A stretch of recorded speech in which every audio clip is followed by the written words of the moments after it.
Good Tuesday afternoon to each and every one of you. Thank you so much for joining myself and Alan Seenenstrang as we continue our walk through history on this Tuesday afternoon. We're so thankful that you have taken time to walk through the book of Joshua with us. For today's study, we're going to be reading through and walking through Joshua's chapter 3 and 4. We're doing a couple of chapters today just because these chapters really go well together. They're not extremely long by any means, and we think the story would just go more smoothly if we will do both of these in one sitting. And then Friday, we're going to get into Joshua chapter 5. We're looking forward to that as well. Thank you, though, so much for joining us. Hope that you are well wherever you are, that you are remaining healthy, and we're thankful for God's blessing to be able to study with you today. As I mentioned, joining me as always is my good friend Alan Seenenstrang. Alan, good to see you today. Hope you're doing well and ready to get into this text with you. Yep, finally ready to get them 40 years of wandering. It is officially done in this chapter. That's right. And yet, Alan, you say that, and yet what we're going to see is a number of echoes from the previous 40 years and even some years prior to that, where what seems to have taken place earlier on in Israel's history repeats itself in many ways. We're going to see that as we read through the text today. The text, as I mentioned, though, is going to be Joshua chapter 3. We'll read through it, make some comments, and we'll read through Joshua chapter 4 and make some comments from that text as well. But we're beginning in Joshua chapter 3 and verse number 1. We'll be reading from the Christian Standard Bible. If you have a Bible with you, we invite you to open it up and follow along with us as we read. But if you don't, that's fine. We have the text here up on the screen, so you can take advantage of that through the wonders of technology. We're certainly thankful to be able to do this study today on Zoom and share it with all of you. We're certainly thankful for that blessing from the Lord. Joshua chapter 3, though, verse number 1, we'll begin reading that Joshua started early the next morning and left the acacia grove with all the Israelites. They went as far as the Jordan and stayed there before crossing. And after 3 days, the officers went through the camp and commanded the people, "When you see the ark of the covenant of the Lord your God carried by the Levitical priest, you are to break camp and follow it. But keep a distance of about 1,000 yards between yourselves and the ark. Don't go near it so that you can see the way to go, for you haven't traveled this way before." Joshua told the people to consecrate yourselves because the Lord will do wonders among you tomorrow. And then he said to the priest, "Carry the ark of the covenant and go out ahead of the people." So they carried the ark of the covenant and went ahead of them. The Lord spoke to Joshua, "Today I will begin to exalt you in the sight of all Israel, so they will know that I will be with you just as I was with Moses. Command the priests carrying the ark of the covenant, when you reach the edge of the water, stand in the Jordan." And then Joshua told the Israelites, "Come closer and listen to the words of the Lord your God. He said, you will know that the living God is among you, and that he will certainly dispossess before you the Canaanites, Hittites, Hivites, Perizzites, Girgashites, Amorites, and Jebusites, when the ark of the covenant of the Lord of the whole earth goes ahead of you into the Jordan. Now choose 12 men from the tribes of Israel, one man for each tribe. And when the feet of the priests who carry the ark of the Lord of the whole earth, come to rest in the Jordan's waters, its waters will be cut off. The water flowing downstream will stand up in mass. And when the people broke camp to cross the Jordan, the priests carried the ark of the covenant ahead of the people. Now the Jordan overflows its banks throughout the harvest season. But the text says, as soon as the priests carrying the ark reached the Jordan, their feet touched the water at its edge. And the water flowing downstream stood still, rising up in a mass that extended as far as Adam, a city next to Zarethan. The water flowing downstream into the Sea of the Arabah, the Dead Sea, was completely cut off, and the people crossed opposite Jericho. The priests carrying the ark of the Lord's covenant stood firmly on dry grounds in the middle of the Jordan. And while all Israel crossed on dry grounds until the entire nation had finished crossing the Jordan. As I mentioned, Alan, there are a number of great echoes that we see here, and you have a great map here for us to give us a little bit of a visual of what we're seeing here within this text. Why don't you go and jump into that map, Alan, and kind of map out what we're seeing here within this text. It's always good to put some visual aids to what we're reading here in the text. Well, hopefully this gives us just an idea. This is a pretty small area, but not so small that everything is right on top of each other. You can see, I think I mentioned Acacia Grove or Shittim there. That's where they kind of start off before they cross the Jordan.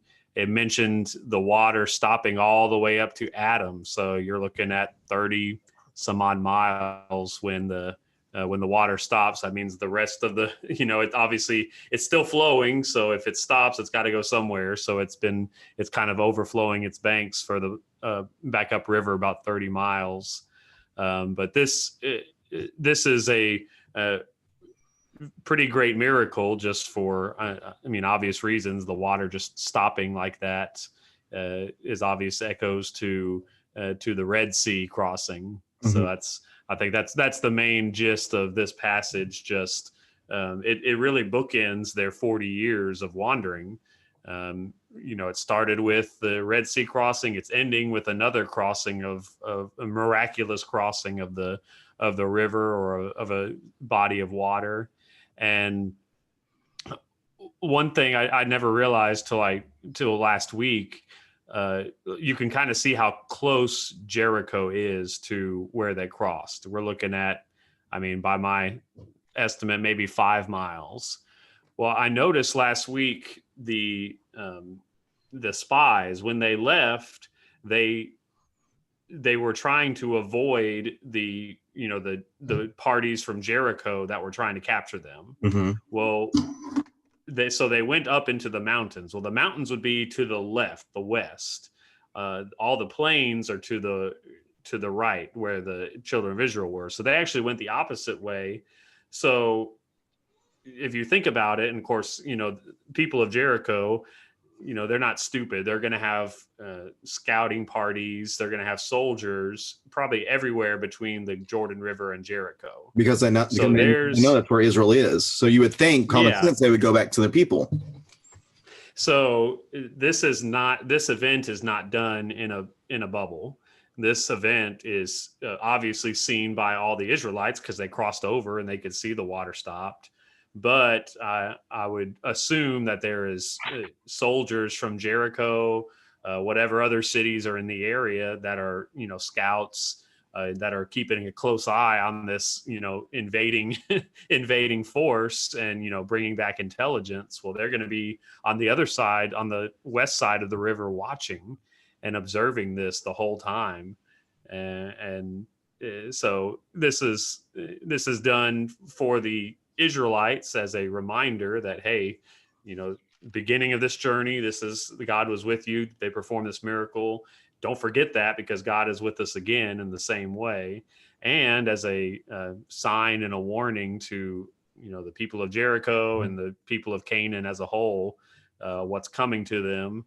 And we'll see, despite that, we tend to forget about the fact that, or we tend to focus on the fact that God is, wiping out these people, but we don't see these moments like this where they have chances to repent and to turn back.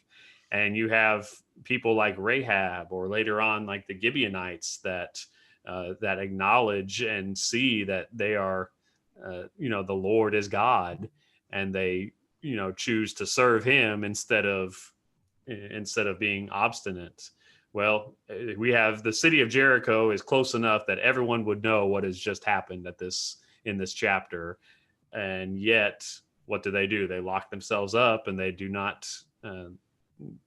surrender. They do not, do whatever they can to acknowledge God. They still try to fight against him. So I think that's why we see Jericho. We'll see later on, there's a lot of like Jericho and Sodom and Gomorrah parallels.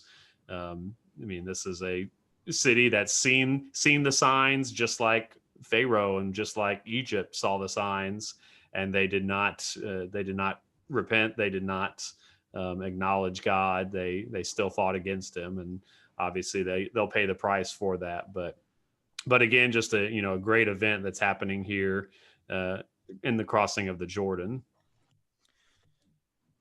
Up to this point, they had been led, the people of God. If we think about them exiting Egypt and making this crossing and going about from Egypt up to the Promised Land, I believe almost the entire way, Alan, they were led by some visualization of God. Am I correct by that? Some sort of tangible evidence of God, whether it be the pillar of cloud or the pillar of fire. And we think about that, and that doesn't seem to be the case here anymore. That's not happening any longer. But we still have some sort of visualization of God, which in this case would be the Ark of the Covenant. Notice, tie that in as well. What was leading them prior, so they know that God was going before them? Well, the pillar of fire, the pillar of cloud. What is going before them now, so they can be confident of the Lord being the one lead them? Well, it is the Ark of the Covenant carried by the priest. That's another similarity I see here. But also, I want to make note of verse number 7, where the Lord spoke to Joshua, today I will begin to exalt you in the sight of all Israel, so they will know that I will be with you just as I was with Moses. Think about who was it that was leading the Israelites in the original crossing of a great body of water, the Red Sea? Well, it was Moses. So here is an instance of the Lord showing the people that Joshua, just as I was with Moses, this great leader of this people, as I was leading them out of Egypt and crossing this great body of water. Now I have Joshua, my new servant, my new leader for for this great people, making this great crossing across this body of water. So we just see things time and time again, really repeating themselves in different ways, whether it be the way that the Lord is going before them, the visualization of that, whether it be who it is that's leading them, and then, of course, the great sign being this crossing of the Jordan River on dry ground. Just so cool to see how the Lord continues to bring these same things up over and over again. Now, I think we're going to see why here in a second. I think he does it for the sake of remembering and being reminded of what the Lord has done for the people. Do you have anything else to add in chapter 3, Alan? Yeah, that leads into chapter 4 pretty good, I think. Right. In chapter 4 of Joshua, remember they have just, let's see here, chapter 17, the priests carrying the Ark of the Lord's Covenant. This is at the end of chapter 3. They stood firmly on dry ground in the middle of the Jordan, while all Israel crossed on dry ground until the entire nation had finished crossing the Jordan. And then chapter 4 and verse 1, after the entire nation had finished crossing the Jordan, the Lord spoke to Joshua, choose 12 men from the people, one man for each tribe, and command them, take 12 stones from this place in the middle of the Jordan where the priests are standing, and carry them with you, and set them down at the place where you spend the night. So Joshua summoned the 12 men he had selected from the Israelites, one man for each tribe, and said to them, go across to the ark of the Lord your God in the middle of the Jordan. Each of you lift a stone onto his shoulder, one for each of the Israelite tribes, so that this will be a sign among you in the future when your children ask you, what do these stones mean to you? You should tell them the water of the Jordan was cut off in front of the ark of the Lord's covenant. And when it crossed the Jordan's water was cut off. Therefore, these stones will always be a memorial for the Israelites. And the Israelites did just as Joshua had commanded them, and the 12 men took stones from the middle of the Jordan, one for each of the Israelite tribes, just as the Lord had told Joshua. They carried them to the camp and set them down there. Joshua also set up 12 stones in the middle of the Jordan, where the priests who carried the Ark of the Covenant were standing. The stones are still there today. We're definitely going to come back to that. The priests carrying the ark continued standing in the middle of the Jordan until everything was completed that the Lord had commanded Joshua to tell the people, in keeping with all that Moses had commanded Joshua. The people hurried across, and after everyone had finished crossing, the priests with the ark of the Lord crossed in the sight of the people. The Reubenites, Gadites, and half the tribe of Manasseh went in battle formation in front of the Israelites, and Moses had instructed them. About 40,000 equipped for war crossed to the plains of Jericho in the Lord's presence. And on that day, the Lord exalted Joshua in the sight of all Israel, And they revered him throughout his life as they had revered Moses. The Lord told Joshua, command the priests to carry the ark of the testimony to come up from the Jordan. So Joshua commanded the priests, come up from the Jordan. And when the priests carrying the ark of the Lord's covenant came up from the middle of the Jordan and their feet stepped out on solid ground, the water of the Jordan resumed its course, flowing over all the banks as before. And the people came up from the Jordan on the 10th day of the first month and camped at Gilgal on the eastern limits of Jericho. And when Joshua set up in Gilgal the 12 stones they had taken from the Jordan, and he said to the Israelites, in the future, when your children ask their fathers, what is the meaning of these stones, you should tell your children, Israel crossed the Jordan on dry ground. For the Lord your God dried up the waters of the Jordan before you until you had crossed over, just as the Lord your God did to the Red Sea, which he dried up before us until we had crossed over. This is so all the peoples of the earth may know that the Lord's hand is mighty, and so that you may always fear the Lord your God. Alan, something that we've seen time and time again throughout the Bible story up to this point is the Lord wanting to make sure, as best he could, dealing with flawed human beings, that we remember, that they remember what the Lord had done for them. And here in this chapter, we see this particular effort for them to remember the Lord bringing them across the Jordan and setting them on this western side of this great river for them to remember this occasion. And he even ties in the crossing of the Red Sea. And while it is a similar thing, the fact that they did cross over a body of water, think about how things have changed from that point. At that point, whenever they were crossing the Red Sea, they were running away. They were fleeing from pursuers. And yet now, as they cross through this portion of water, they're now crossing as the conquerors, as those who are not fleeing from people that they were scared of, but now coming down upon those who they were going to overtake. And certainly this is something that the Lord wanted them to remember, so that it will be a sign among you in the future when your children ask, what do these stones mean to you? You can tell them. You can tell them exactly what took place. Now, and I think this is an extremely important chapter within Joshua, because it shows that this is what the Lord wanted them to remember. He wanted them to remember what he had done for them. And of course, hoping that they would remember, they would be motivated to be faithful to him as they move forward. What do you see within this text as well, Alan, that is of significance to you? I love that, just the type of remembrance that we see here compared to other things that they've been called to remember. If you think about it, I mean, from the time they left Egypt onward, they've had, festivals or things to remember, the Passover, the Feast of Unleavened Bread, those types of things, the Feast of Booths as well, where they sleep in tents. Well, the emblems for all of these things, none of those memorials are stationary or permanent. Mm-hmm. And then as soon as they get into the land, now we have a permanent set memorial. There's not a day that they remember like the Passover. It's a different type of memorial. And then that reminds me of all the memorials and altars that were set up by the patriarchs. It seemed like every time Abraham went to a new place, he would build an altar. And sometimes they would say that altar is still there, or they'd come upon that altar again, or they'd build a well, or Jacob would set up, stones at Bethel. Well, all of those happened in the Promised Land. So to me, that's a great, even a greater sign that this is permanent. This is going to last. We're no longer remembering something from a faraway place that we're never going to go to again. This is a permanent sign because we're going to be here a long time.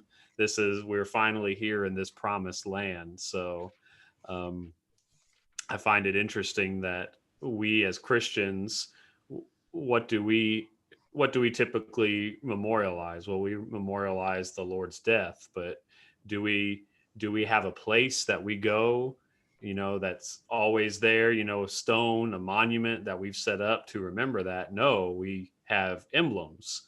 We can partake of these emblems in a church building, at home, at, wherever we meet, but they are not stationary. They're not permanent, because we are still in our wandering phase, if you will. So we look forward to being able to be in a permanent promised land, a permanent rest. Joshua brings them into a limited rest here, but it's not permanent. It's going to be, we're looking for that final rest where, the stones set up there will never be removed or changed. But for our purposes in this chapter, just the permanence of the memorial is, I think, what struck me as intriguing. Yeah, and this is not the first time that there has been this type of language that has been spoken of in the story of Israel, going back to Deuteronomy chapter 6, beginning of verse 20.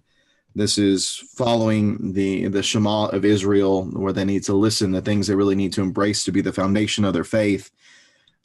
Moses says back in Deuteronomy 6 and verse 20, when your son asks you in the future, what is the meaning of the decrees, the statutes, and the ordinances that the Lord our God has commanded you?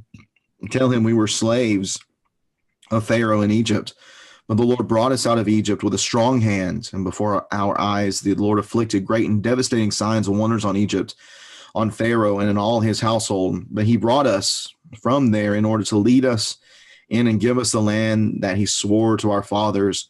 And the Lord commanded us to follow all these statutes and fear the Lord our God for our prosperity always and for our preservation as it is today. Righteousness will be ours if we are careful to follow every one of these commands before the Lord our God as he has commanded us. And of course, what we have here, as you mentioned, is this stationary monument. And every time someone passed by there, so I'm looking at a map that has the allotments of land for each of the tribes of Israel. And Gilgal seems to be the very southeastern portion of West Manasseh, but it's in such a location that is not far from other tribal lands. Ephraim is just west of there. Gilgal is just north of the land of Benjamin. Gad is just right across from Gilgal, but is in a very central location, a location that you might think would be passed through on a number of occasions. It makes sense to me why this would be here in this place for them anytime they passed here to ask that same question, just as they were to ask in the future, why these statutes, why these commands, why these ordinances? And the reminder being, well, because of what the Lord has done for us. Well, here, as these stones are still here today, is what is written in the text in Joshua 4 and verse 9, which just shows me again the historical nature of this text. And this is a historical text that was written in a historical context. And as it was originally written for the people to read at that time, they're thinking, okay, yeah, I could actually go to this place. I can actually see these stones. Well, once they get there, they're reminded, well, why are these things here? Well, they are here because of the faithfulness of God, because of his power, because of his might in bringing us into this place and establishing us in this place, his graciousness in keeping his promises to our fathers, Abraham, Isaac, and Jacob. That's why these are here, to remind us of the goodness, the faithfulness, and the power of God. Now, just one more thing, Alan. As we look at verse 14, it says that on that day, the Lord exalted Joshua in the sight of all Israel, and they revered him throughout his life as they had revered Moses, which is a fulfillment of what the Lord said he would do in chapter 3 and verse 7. One more time, just showing the faithfulness of God being on display here within this text. Alan, what do you have to close us out for our study today in Joshua 3 and 4? Just a little timestamp we see here in verse 19. It's talking about the 10th day of the first month. If I remember correctly, I believe Passover was the 14th day of the first month. So we're talking about, and I don't know exactly, but I think this would be almost exactly 40 years from the Exodus from Egypt. So just as, obviously 40 can be a round number. If it's 39, then if we say 40, we're not wrong when we say that. But I think this would probably be, if we look through all the timestamps throughout the books, this would probably be almost exactly 40 years of wandering, almost to the day of when they crossed, or when they exited Egypt. So just an awesome, it's awesome that this takes place, about the same time that the original Red Sea crossing took place, within a few days. So they would obviously tie those things together pretty easily. Which I'm sure was not something that just happened by accident, not just Of course. Coincidence. I'm sure the Lord had something to do with that. Last thing I'll mention, just to show that this monument here, he repeats at the latter part of the text, beginning in verse 19 and then 20. Then Joshua set up in Gilgal the 12 stones they had taken from the Jordan. And he said to the Israelites, in the future, when your children ask their fathers, what is the meaning of these stones, you tell your children that Israel crossed the Jordan on dry grounds. But he said in verse 24, this is so all the peoples of the earth may know that the Lord's hand is mighty, and that you may always fear the Lord your God. What's taking place in this conquest, Alan? It's not just for Israel. Just as how, as I mentioned in our study, I believe last time with Rahab, what took place in Egypt wasn't just for Egypt, for Egypt to know the great power of God and that he was God over the whole earth. But it was also for the rest of the people, so that the whole earth would know that the God of Israel was the one true, living, and powerful God, which of course is evidence in the fact that Rahab knew of him and was fearful of his power. But here we have this as well. It's not just for the people. These stones are not just for the people, but then the whole crossing itself is to show the power of God. And of course, this is all necessary and good for the Lord to put on display, given what they're about to do, that they're about to, in just a couple of chapters, I believe chapter 6, that they're going to make their way into Jericho, and they're going to show God's power once again and show that he is faithful to keep his promises and giving the land to this people of Israel. Alan, you have anything else? All right. Looking forward to chapter 5, and then getting closer to Jericho, the famous city walls coming down.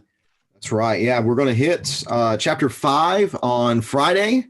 And then following that, next Tuesday, a week from today, we're going to be getting into the story of the conquest of Jericho. We might even open up that lesson, letting Alan sing the song when the walls come tumbling down. And we'll even let him do all 4 parts, which I'm sure you could do just a little bit, right? I can do that. Hey, when me and Annabelle sing it, I got to do all 4. I know the same thing with the girls. The girls try their best. I know Olivia, whenever she was younger, she would just try to sing all 4 parts too, because she has no concept of 4-part harmony. So it's always funny singing that song with her. She just goes as hard as she can. And we're looking forward to that on Friday, going through Joshua chapter 5. We appreciate you joining us today as we've gone through Joshua chapter 3 and chapter 4. Thank you for joining us today. We hope that this study has been beneficial to you.